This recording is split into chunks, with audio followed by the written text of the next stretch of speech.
have to hold on. We have to identify with some music a little bit. Just hold on for 60 seconds. Okay. We'll be right back on African Heritage Radio. Why you say you know?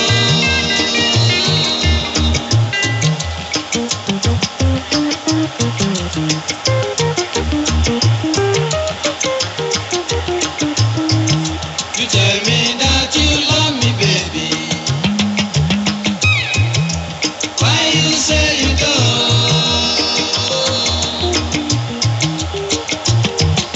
You love me, I love you.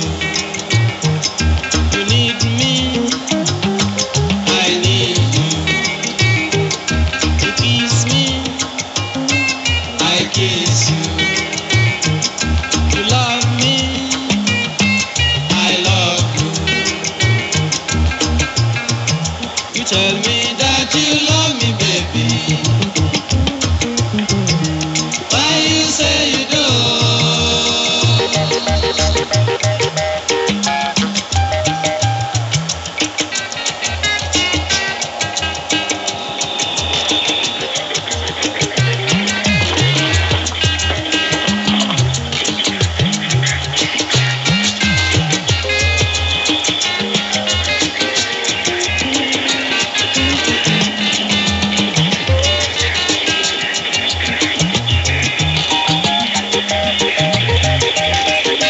Sanji. One. Oh, Lord. Call into...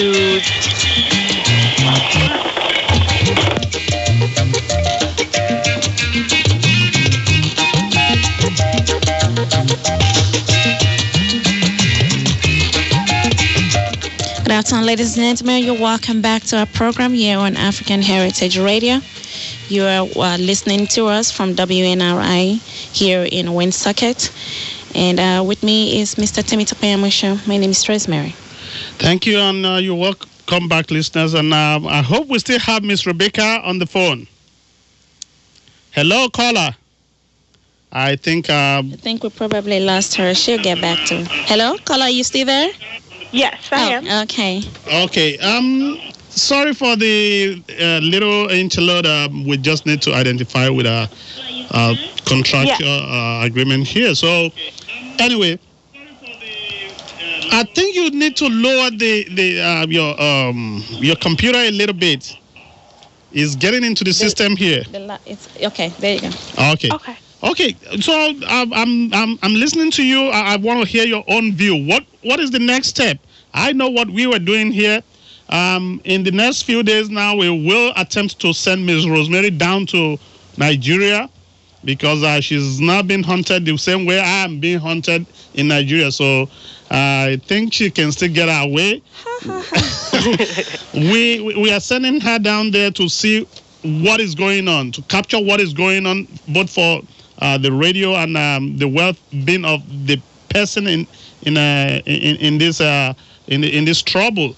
I don't know what will NDLA said they are doing to justify holding this man after all said and done. What if they don't see anything with this man? And that is number one. Number two, Rebecca, maybe you need to help me on this. Yes, sir. How will the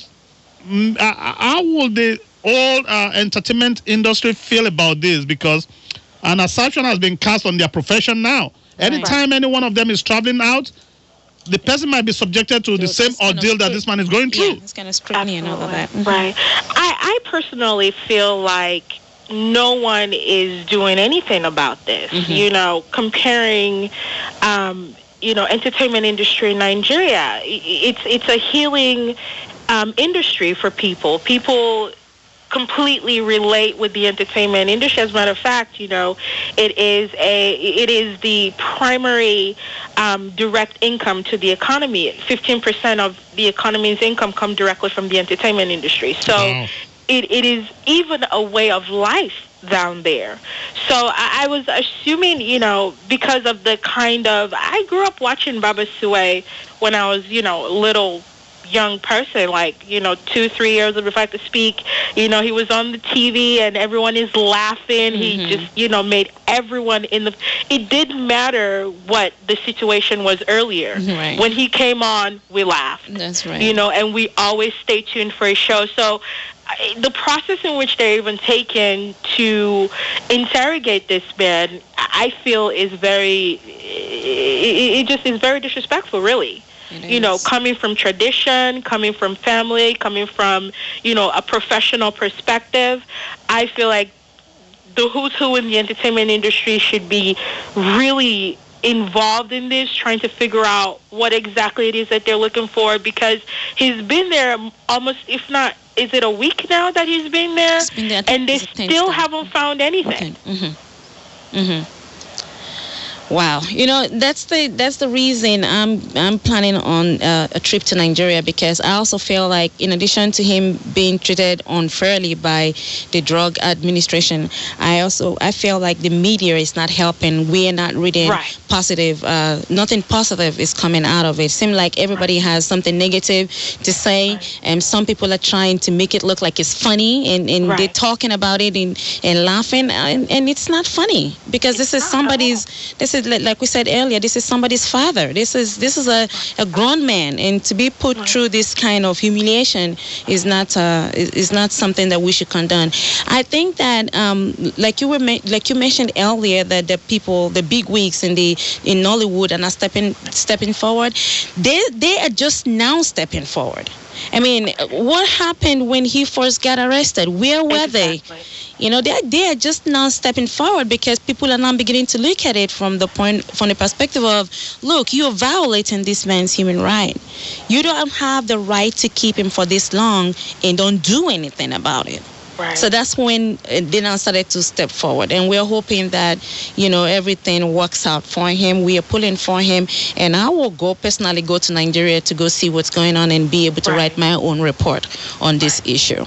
Absolutely, Rosemary. It's very important that that he's given the opportunity to I guess separate himself from the situation, and I absolutely believe that him being detained like this is also going to affect his career. Of course it will. Of course it will. Yeah. Africans, us, we take everything personal. Your image, your reputation, that's pretty much who you are. Exactly. If you're you're nothing without your reputation. That's true. And there's going to be a whole lot of cleaning up for him in order for him to be able to get back to the point where people trust him when they see him in their homes, Absolutely. And you know what? Another thing that came up during this whole mess is that people are starting to dig up all the issues. He was said to have killed his wife. I'm like, okay, show me evidence. Right. Show me evidence that this man actually killed his wife. Did he shoot him? Did he stab him? What happened? Show me evidence. And nobody has been able to prove that.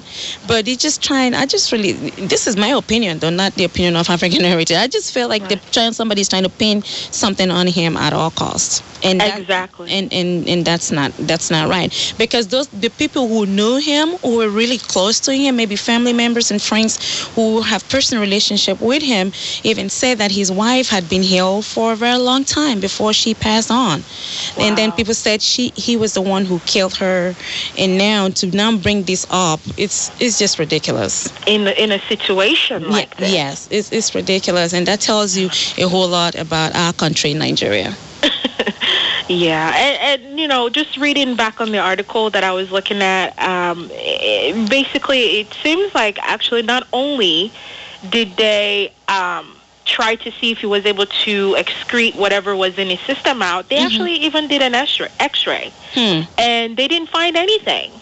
Wow. And so, in America, if something like that happened, they would say, oh, it's formality or a legal, routine that we have to go by. There is no such routine in Nigeria. Right. What is the real reason why you're detaining him? And to me, it seems like a personal issue with him because, all the legal aspect of the situation, I feel, deteriorated in 2 days. So why is he still there? If you still haven't found anything, what legal process are you following, and why isn't that legal process available to everybody to see, so they can know that you're literally doing your job and not just holding this guy back. Exactly. Again, you said it well when you said it's just a personal issue. But my question now, though, because somebody asked me this, and I'm thinking, okay, I'm going to Nigeria to go try to investigate this for African Heritage Radio and TV and all of that. What can we do from this end? I feel we should definitely advocate for him. Create a positive picture of who this guy is, because, even though this is a negative message out there right now on him, a lot of people, it's still publicity for who he is. And a lot of people may not even have an opportunity to see his work and really what he's doing for the Nigerian people in his profession. And I was actually watching an American comedy the other day with Cat Williams, and on the radio show, the gentleman was asking him, do you understand the implication of your job? Do you understand what benefit it is to you, what benefit it is to the people, what you do? Right. And he said it's healing. A lot of people go every day struggling, trying to make ends meet. They have to deal with home, they have to deal with work, they have to deal with life.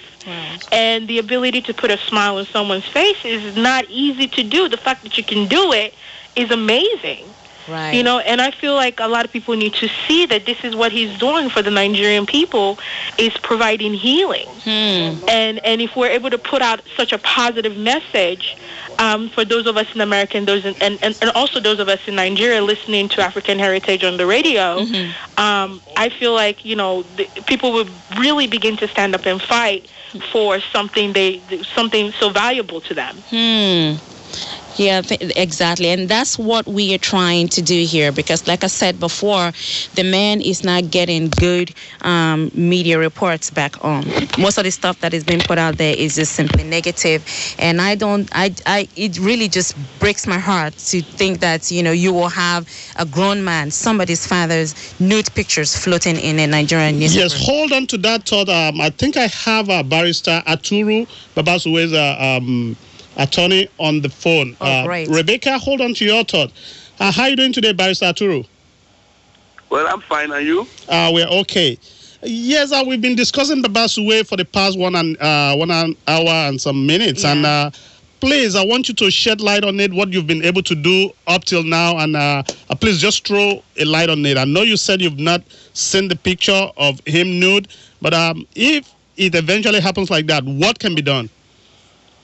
Well, I think the whole thing is quite disgusting. The fact that you have kept this man for a period of about 10 days without trial is quite unlawful and contrary to the provisions of the Nigerian Constitution, because under our laws, you cannot detain a person beyond 24 hours without preferring a formal charge against such a person. So the NDLEA is already violating his rights. The NDLA is acting contrary to the tenets of Nigerian law. The NDLA is acting against what is decent and what is acceptable in a liberal democratic society. And if it is true that his nude pictures are being displayed all over the place, then I think that they are going to pay dearly for this, because it will be an atrocious immorality that is not to be countenanced in a civilized society. I mean, because this is, as I said earlier, very disgusting. Very, very disgusting. As a matter of fact, the law does not allow you to keep a person and then be fishing for evidence. You ought to have got your evidence before arresting and restraining or detaining a person. But what they have done is to pick this man up, detain him upon mere suspicion, and then they're looking for evidence. Wow. And this is quite unacceptable. Well, Barrister Aturu, okay, if it's for everything they've done to this man, if eventually they found something on him, I'm just saying if, would that kind of evidence hold any water? That is number one, because they did not follow due process.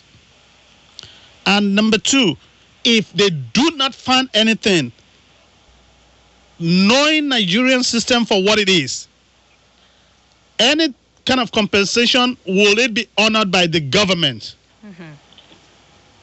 Well, I think that in the first place, now we are in the realm of conjectures and speculations. If they claim they find anything on him eventually, they will need to demonstrate that forensically. They will need to show that by evidence. They will need to prove that what they claim to have found upon him is not something that they themselves put there. Because, I mean, you cannot keep the man for 10 days and then, I mean, even without being a medical doctor. So the burden of proof is now on them. It's on them. The onus of proof is always on them because they're the prosecution. They need to show how they found this and why the man could not excrete this within the period of 10 days. Because, I mean, that is it's unheard of. Nobody ingests a narcotic substance and then the thing will not come out within 10 days. So they will need to prove to the court and convince everybody that this was not implanted by them. That is one. Then there's the other question about whether if the court orders any compensation, it will be honored by court. I think you have to leave that to lawyers. We will do everything possible to ensure that whatever order the court makes is respected, because by virtue of Section 25 of our Constitution, every authority in Nigeria must obey the decisions of our court of competent jurisdiction. So I think that that is going to be a test case for this democracy, and we're going to do everything possible to make this be in the public domain, and that nobody, no officer in the NDLA or anywhere will be able to escape from this kind of mess they've created for themselves. Okay, well, even if there's any kind of compensation, wouldn't that bankrupt the NDLA itself? Because I don't think the NDLA itself is worth 1 billion. Well, the Nigerian government is worth more than 1 billion. So the NDLA is an agency of the federal government. And so when we are going to take our actions, we will also join the Attorney General of the Federation and see that at the end of the day, the Nigerian government is also part of this. Because, I mean, it is curious that this saga has been on for about a week.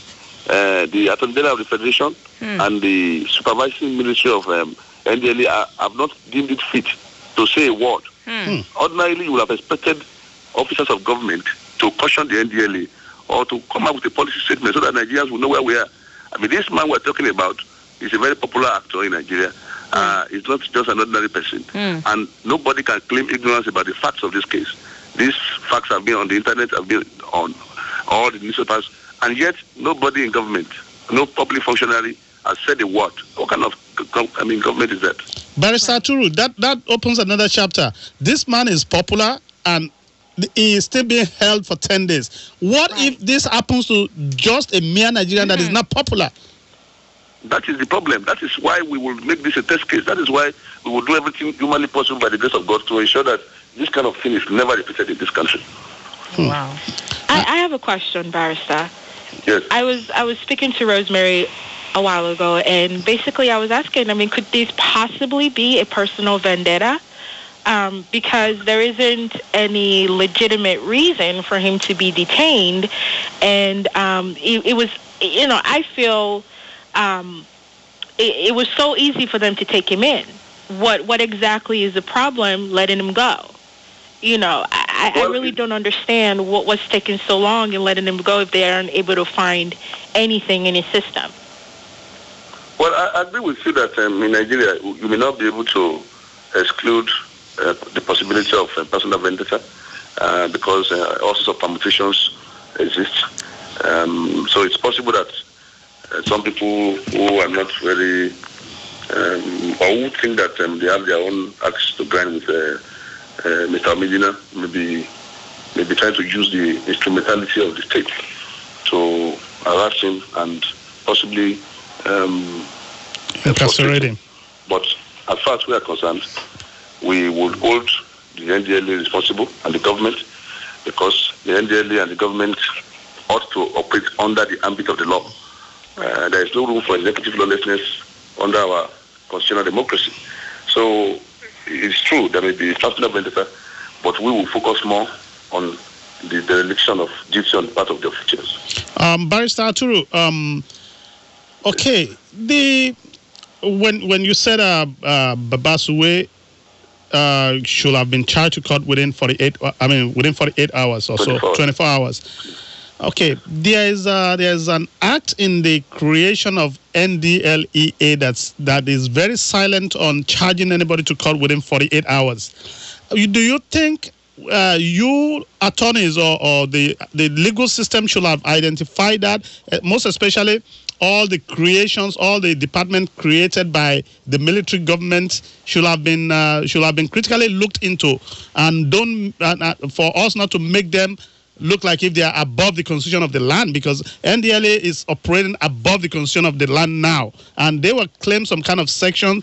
I think they said section 53. I'm not very sure about the section now, that was silent on the amount, the duration of time they can keep somebody in their custody. Well, let me make it very clear to you that the law is very clear in Nigeria, and that is, I'm referring to section 1, subsection 3 of the Constitution of Nigeria, 1999, as amended, that any law that is inconsistent with the provisions of the Constitution of Nigeria shall, to the essence of the inconsistency, be null and void and inoperative. What that means is that even if there is a section in the NDLA Act, or any other act for that matter, that contravenes section 35 of the Constitution, which deals with right to liberty, that law is null, void, and inoperative. So, as far as I'm concerned, let them come to court and justify that section. I mean, I'm not going to carry a microscope and be looking for all the sections of the military draconian laws that violate the present Constitution. I'm not saying that particular inquiry is not worthwhile, but everybody will choose his own focus. But what I'm concerned with is that whatever law exists must not violate the Constitution. And the Supreme Court has made this clear in many decisions. AGF and versus the General of Abia State, and many other cases, that the provisions of the Constitution are superior to any law, and if any law is inconsistent with it, those other laws will be inconsistent. So, for me, it's inconsequential whether they have the old laws of the NDLA saying that you can act with impunity. I mean, for me, I'm not going to take that as a serious matter. Okay, because the last question, I think you talked about executive lawlessness. We've seen that before during the era of Obasanjo, who will selectively obey the decision of a court that he wants to obey. For example, somebody might be ordered release, and Obasanjo is still going to keep the person until he's satisfied that all his family are coming to beg. Lagos State money was ordered to be released. He did not release it. So many executive lawlessness, even under this democracy. And that is why I'm asking that, okay, will Jonathan continue the same realm as Obasanjo under the same, they were supposedly operating under the same law? And even I think, go ahead. I think Jonathan would not want to make that mistake, because, I mean, that's one of the things that cost Obasanjo his public image, if you understand. You know, the failed attempt at Doctor. Yes. And the way people still discuss his administration now really shows very clearly that Nigerians were not very happy with his abrasive manner. I think that Mr. Jonathan would be well advised not to toe that path. But even if he toes that path, I think it's our duty as Nigerian citizens and as legal practitioners to always ensure that we will not allow this to stand. Thank you very much. Rosemary, do you have anything to ask our barrister? No, I think he dealt with the question I wanted to ask. Okay, Rebecca?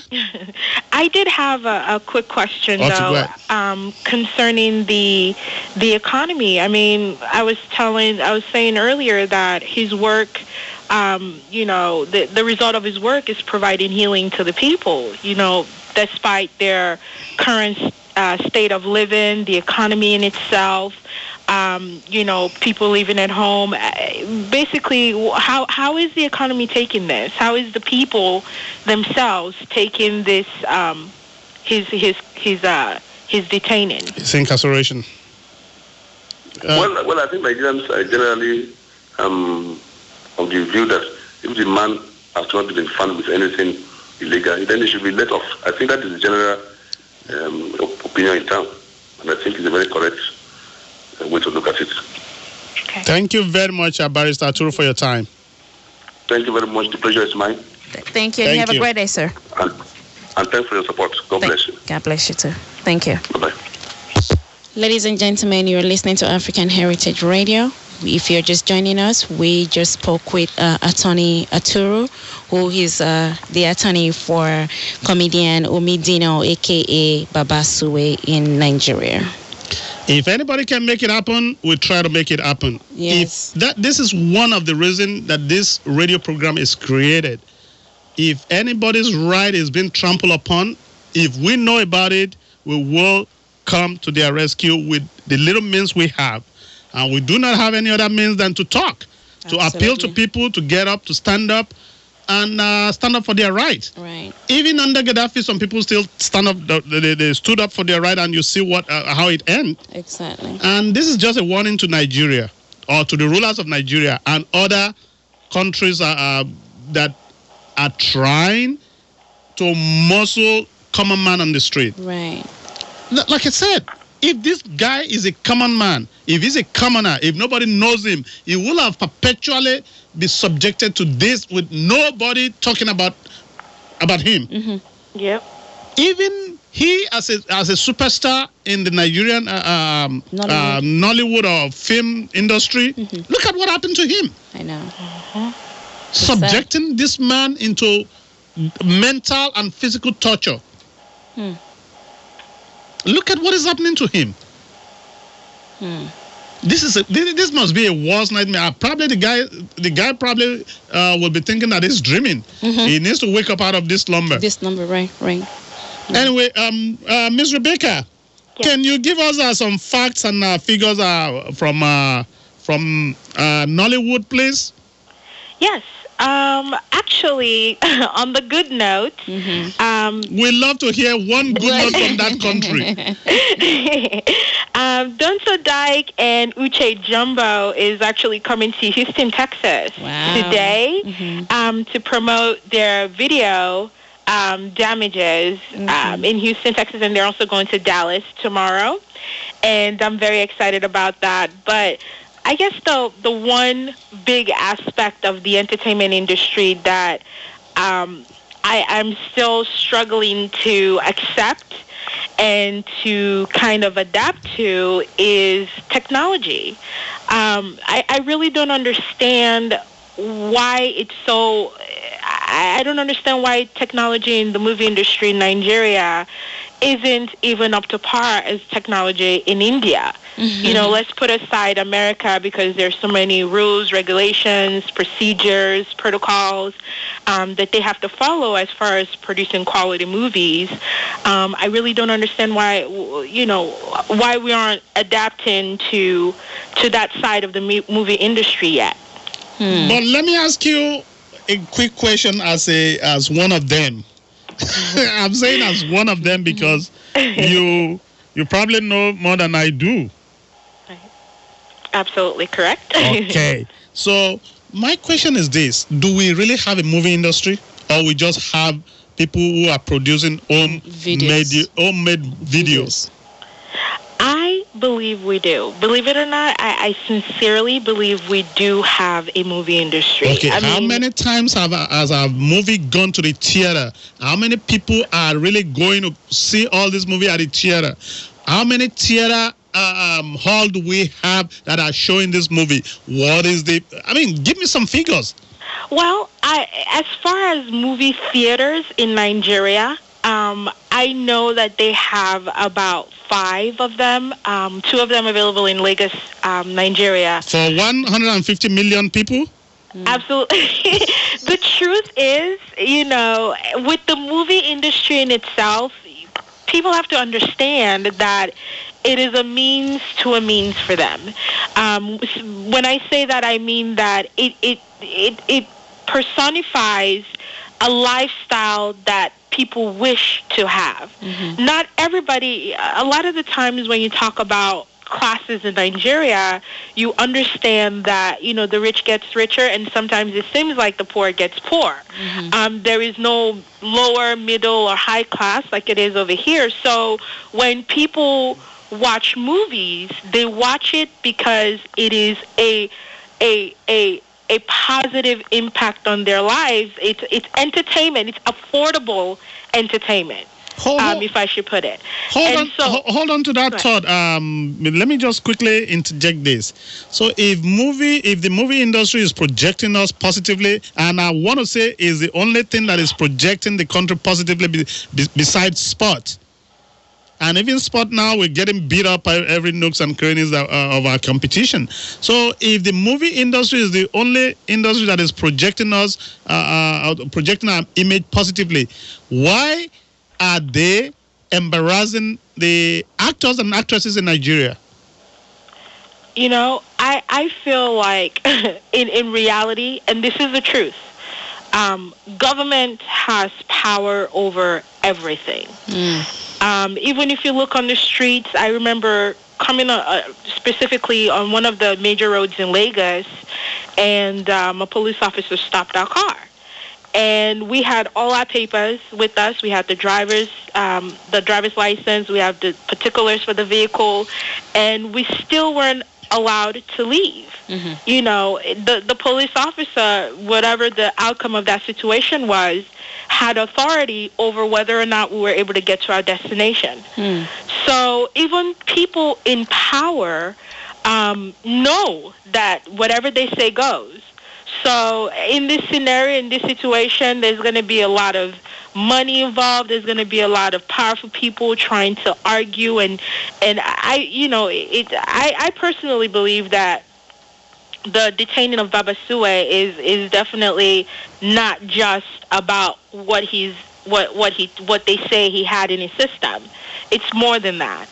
And if not, he would have been left and let go a long time ago. There isn't no reason for them to hold him back. But again, like the barrister said, apparently there is actually a due process when it comes to the law, and he himself even has to abide by the law, whether or not he agrees about what the situation is or not. You know. Okay, go ahead with your analysis of what the movie industry is all about and how. Okay. Let me ask you this again before I allow you to go ahead. Who makes the most money out of all our Hollywood star? Good question. Uncle Tupper, how much money do you have in your account? I'll say about $13.06. Yeah, you know, it's not. Nigeria is not America. Nigeria is not Ghana. You know, everyone is afraid to tell anyone how much money they make because they're scared of being robbed. I just told you how much I have in my pocket.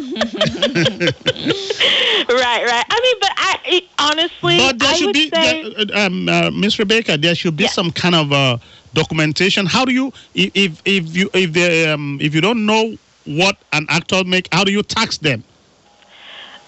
I don't. Are we talking Nigeria or America here? Anywhere, they still collect tax in Nigeria. They do still collect tax. I really, as far as taxing in the movie industry, I think they're working on it. It's not, because what happens is the movie is shot, you know, it's edited, it's produced and taken to the market to sell. And people who normally want to see the first movie that comes out will go to the market and purchase those movies. And some of them will have it readily available for them in their stores, you know, at their home or by their home or something like that. But as far as like a generalized tax on goods and services in Africa, that's still being worked on right now by the government, and we really don't know when that would be. So is it possible to get in touch with the ministry that is directly involved in this? That would be Ministry of Arts and Tourism or whatever? Yes. We're still, I guess, we're looking into that as far as, you know, trying to see, and you're right, absolutely, you're absolutely right. This is a 15% direct income into the economy, from the people making the movie to the people acting the movie to the people buying the movie. It's kind of it's a really positive source of income for the country. Okay. So it really is important that we talk about taxes, but the reality of it is it would be easier for the government to impose taxes on the entertainment industry, because everybody wants a way out of what their current situation is. But I personally believe it would be unfair for that to be the only avenue that they're looking into to tax, because it's so easy to be able to do that. But were they even able to monitor the sales, the days and that? First, I think the government will do their own part. Help them on copyright.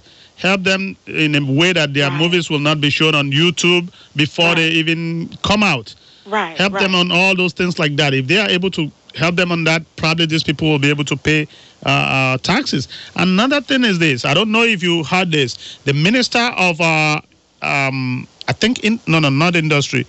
The Minister of Commerce and Industry. Yes, I got it right. The Minister of Commerce and Industry, Olusegun Aganga, said that about 300 billion has been set aside for the entertainment industry, but people have not been able to access it.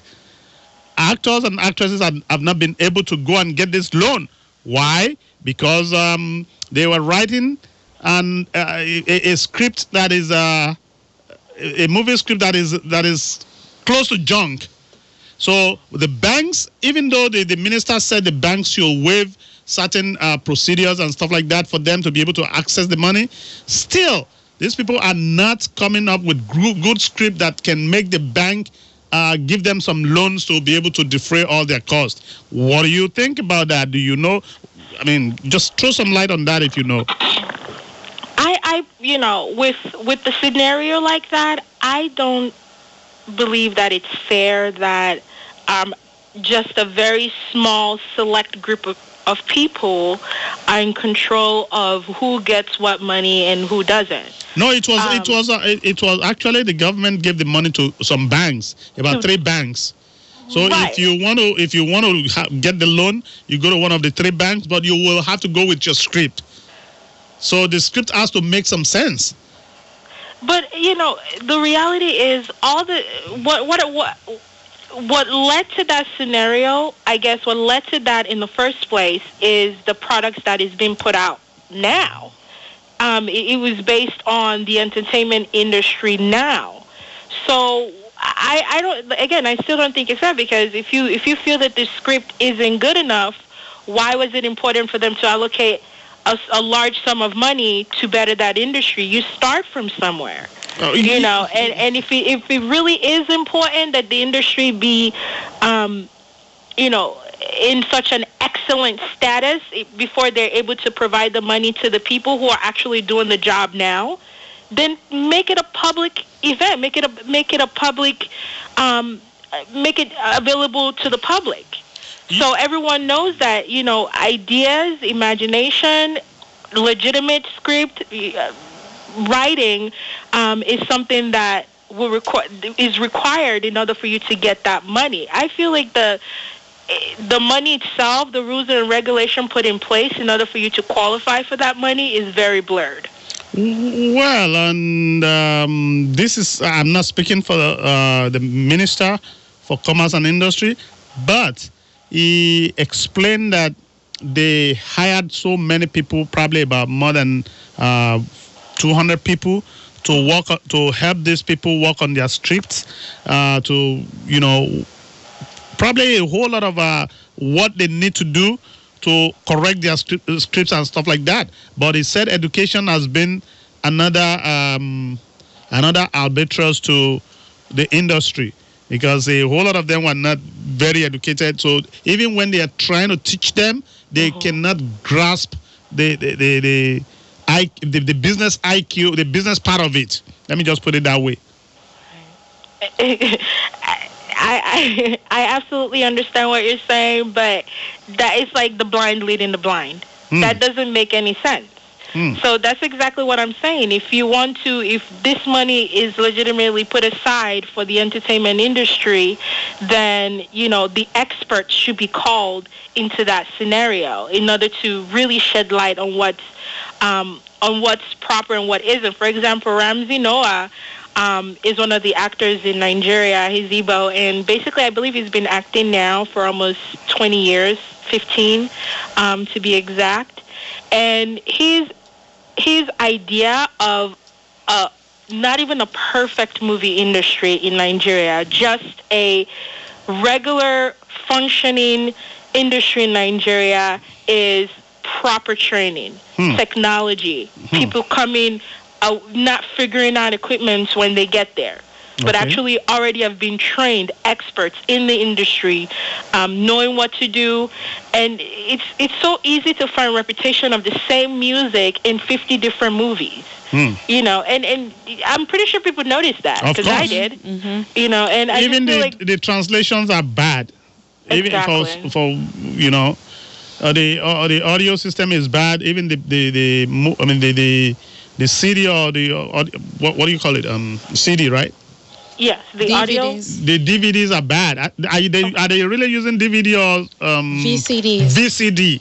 They are using DVDs now. They used to use VCDs, but now people are actually, you know, they're transferring all their video work, especially producers here in the States. Okay, you made mention of Ramsey Noah. Right. With all his popularity back home, how many movie? How come this dude has not been able to break into? Since he's been coming to America here, he has not featured in any movie here. Even the low-budgeted movie in America, he has not done that. And one other thing that was said by the minister, like I said, I'm not, talking for the minister. He said that they asked these practitioners to go to business school that has been opened for them in Ikeja and some other areas. That they should just go and do probably 3-4 weeks course, business management, how they will be able to, if let's say you took 10 million naira from us, how you'll be able to manage it. He said something like, you do not have to be a good actor to be a good manager. Right. Actors act. Right. Even if you need to bring in a manager with you, attend the course together. It's just 3 to 4 weeks. Attend the course, know how to manage the funds and stuff like that. That is what is, according to him, he said he wants them to, to go through before they can access the money. But surprisingly, he said that only about 7 or 8 of them has applied to go for the 4 weeks training in order to be able to access the money. Even when the banks have been told to waive certain things off for them, like background credit and collateral and stuff like that. You know, that is a very, very good insight on funds being available. I would honestly say this part of the funds being available, this would be my second time hearing it. And at first when I heard it, I didn't think it was real, because, having money available for economic growth or economic stimulation in whichever aspect of the economy it is in Nigeria is very rare. And if it is available, there are a lot of people sitting on the money. So I feel like proper advertising will be the key. For example, a good example is this Gollywood actor Van Vicker. He came to the United States to take acting classes.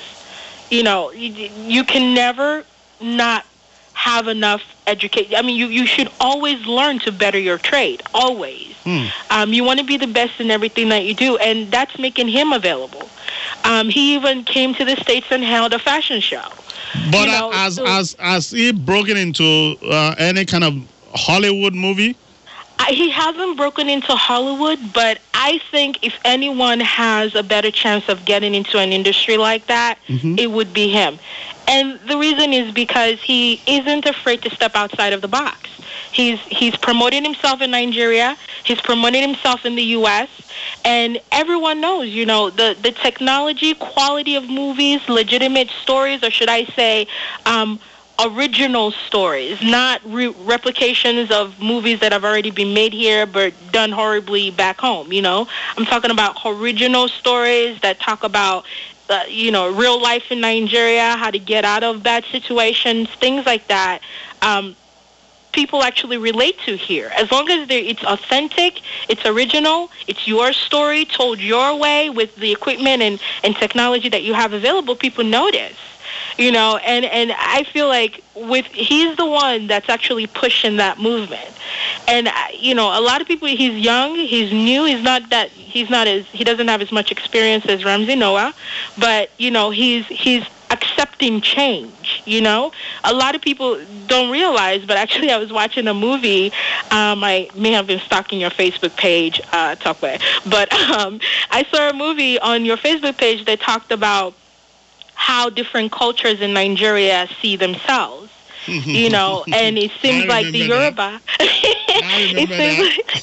Right. It seems like the Yorubas are more apt to education than any other culture, you know. So I feel everybody needs to be up, you know, be aware, be alert, be ready, because the world is changing. A lot of Nigerians are going out of Nigeria to different countries to have proper education and are bringing back what they've learned.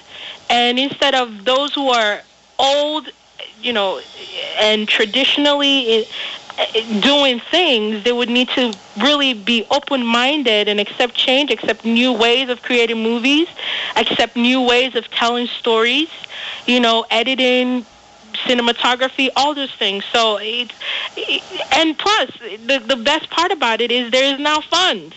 Now the government sees, okay, there is money in this business. You can do it, you know. So they're putting funds into it. I just feel like with good advertising, clear process in which to acquire that fund, then people will really start taking the government up and holding them responsible for a lot of the entertainment industry. Well, but the person of that minister is trustworthy, because Olusegun Aganga used to be the I think the CEO of what company again, Rosemary? Do you remember? One of the best company in the whole world. I mean, he was taken by President Jonathan to come and become a minister. I've forgotten the company. He was he was the CEO of that big company, and Goldman Sachs. That is the company I'm looking for. Goldman Sachs is one of the.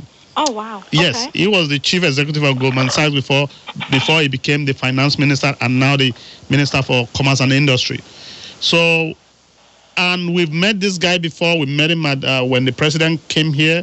We spoke to him. We interviewed him. It seems to be like somebody who is doing the right thing. You know, he identified where and who is making good image for Nigeria in and outside the country, and he advised the government to push some money there to help the industry. But in saying that, he said the actors and actresses have to clean up their act too. They have to start chunking up good movies and not just a repetition of old and worthless movies that nobody will be able to enjoy. So I think in that area, the government has done good. But in the act of protecting the actors and actresses, and especially against copyright and stuff like that, they have not done much. So I don't know what else can be done, and I still think that the actors and actresses are their own worst enemies sometimes. For example, you cannot price yourself out of the market, and you should stop underpricing yourself. Why would somebody pay you 5,000 naira to appear in a movie? Or like what is happening here? Somebody told me in Houston that she has to pay $200 to be able to feature in a movie. I heard that. Not them paying you. You are paying them to be able to appear in that movie. I definitely do not agree with that. Actually, I came across one website also on Facebook doing that, and I was very irritated. And I basically feel that if you're in the entertainment industry, you know, it really is. It's a job, you know, but you also need to consider the people that you're hiring or your employees or even how you do business. And especially if you are in the United States, charging people to appear in a movie, you also have to realize the image that you're putting out there for everybody to see, and not just Nigerians who don't know better and actually do that, but Americans who could possibly be interested in that industry. Because if you look at the papers, even a former correspondent for CNN put out online that the Nigerian entertainment industry, specifically the movie industry, is a $230 million movie industry, producing no less than 200 movies a month. And this is movies that people buy. Whether or not it's great or, not so good, they don't, they're used to this kind of technology. Very few people, okay, for example, what really got my attention was this last year, 2010, 2011, there is this gentleman, the owner of Golden Icons. It's a big magazine in Houston. He's opening premieres for actors, actresses, Majid Michael and Majid Michelle, and some other famous actors. Even his first magazine was graced by Van Vika. And basically what he's doing is getting American movie theaters like AMC Theaters in Houston, Texas, for the premieres of these Nigerian movies, and a lot of people who weren't familiar with African movies or who didn't have the patience for the bad stories or whatever are beginning to see that there are producers who are trained here going back home and putting a professional twist into a story, a real life story going on back home. People can watch movies with great quality, good acting, excellent music. You even forget you're watching a Nigerian movie. You just think you're watching a pretty good, African story told differently, and that's the part that I'm really excited about. That there's actually positive impact going back to Africa into the entertainment industry, and people are actually noticing. They're watching. They're paying attention. I think that. I don't know. I feel really good about that. I think the third partner, Rukayat, will have been able to throw more light on that because she attended a premiere in Massachusetts in a very big theater.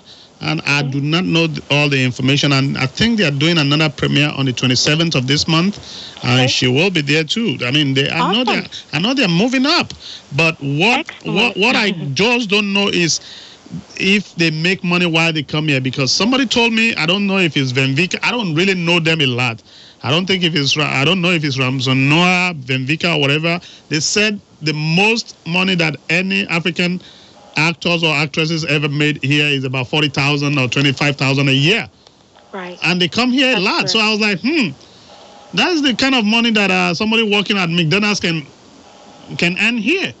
If that is all you make when you come to America for about 10 to 15 times a year, you are still grossly underpaid. What if the system is charging taxes on those things you make? Because they come with a B1 or B2 visa. That means they can work while they are here. And some of them don't even know that they have to pay tax on anything, on things like that. They don't know. Those are the part of, those are the lack of knowledge that we're talking about. Right. What if tomorrow Ramsey Noah want to come here and they said, okay, you can come here, we're not going to give you a visa because the last time you are in America, you made some money and you do not pay tax. You didn't pay taxes. Right. I absolutely agree. I do agree with that. The thing is, though, is that the movies available for them to even come and shoot here, a lot of people say that, especially producers, say that they don't make that much money for movies shot and produced in America. Because what they're finding out is that those movies are made for Americans or American Ghanaians or American Nigerians and not Africans back home where the actual money is. True, $30,000 a year here is you're pretty much making average income, making that amount of money. But in Nigeria, that's still considered a lot. And for those actors, it's still exposure for them. So I feel like, the reality of the situation is, you're right.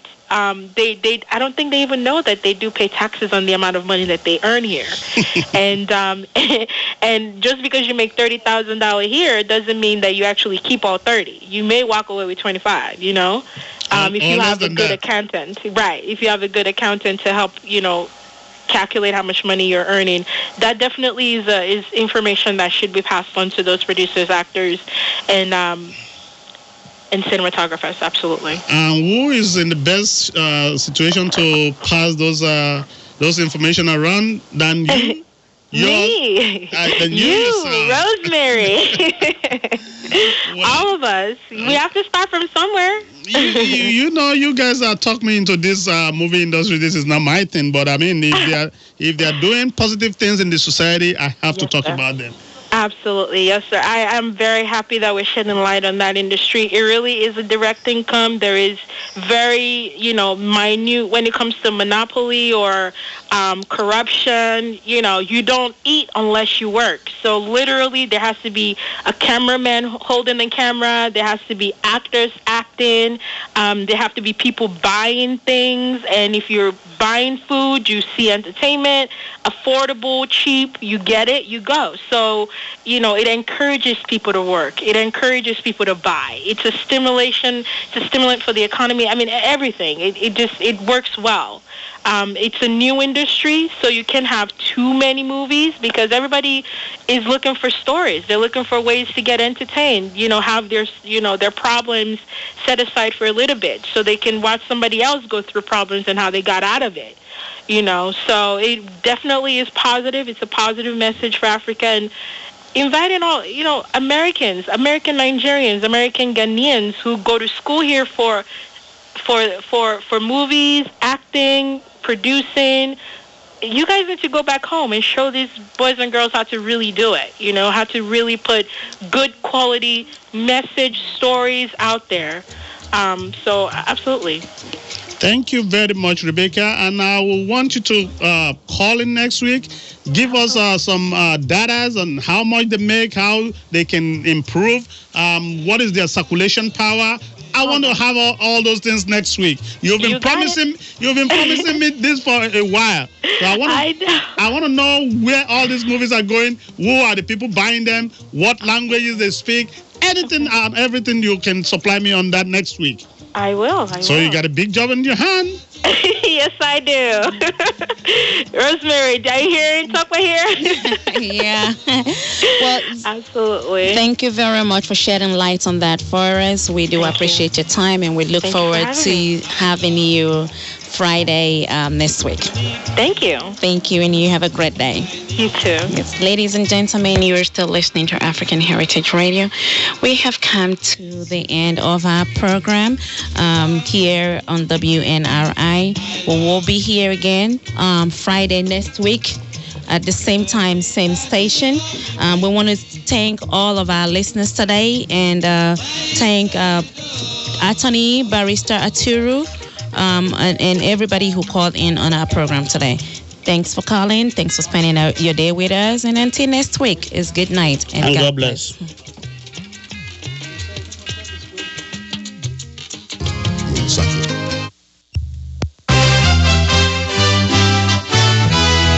IRN USA Radio News, I'm Hope Duggar. Secretary of State Hillary Rodham Clinton is confirming that U.S. officials have reached out to the Haqqani militant network to test its interest in peace talks. I believe the United States and Pakistan can work together to root out all of the extremists who threaten both of us, including the Haqqani network. Her comments during a visit to Pakistan come even as the U.S. demands that Pakistan do more to crack down on the network. President Barack Obama is declaring an end to the Iraq War, saying all U.S. troops will be withdrawn by year's end. He spoke at the White House after a private video conference with Iraqi Prime Minister Nouri al-Maliki.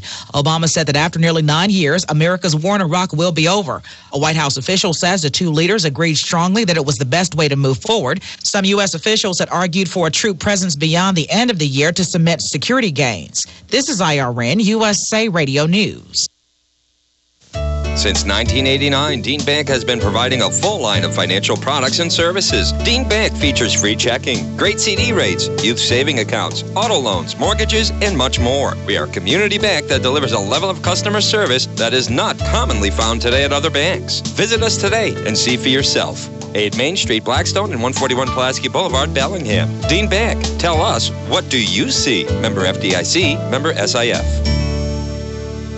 State Line Service and Tire Center is prepared to service contractors' trucks, lightweight trucks, and passenger vehicles with their new wheel alignment equipment. Since the early 1950s, State Line Service, a growing family business, has been your all-inclusive auto repair station. We service foreign and domestic vehicles performed by our ASE-certified mechanics. Call Don or Kevin at 765-0146 to make sure your vehicle is properly aligned. Open daily.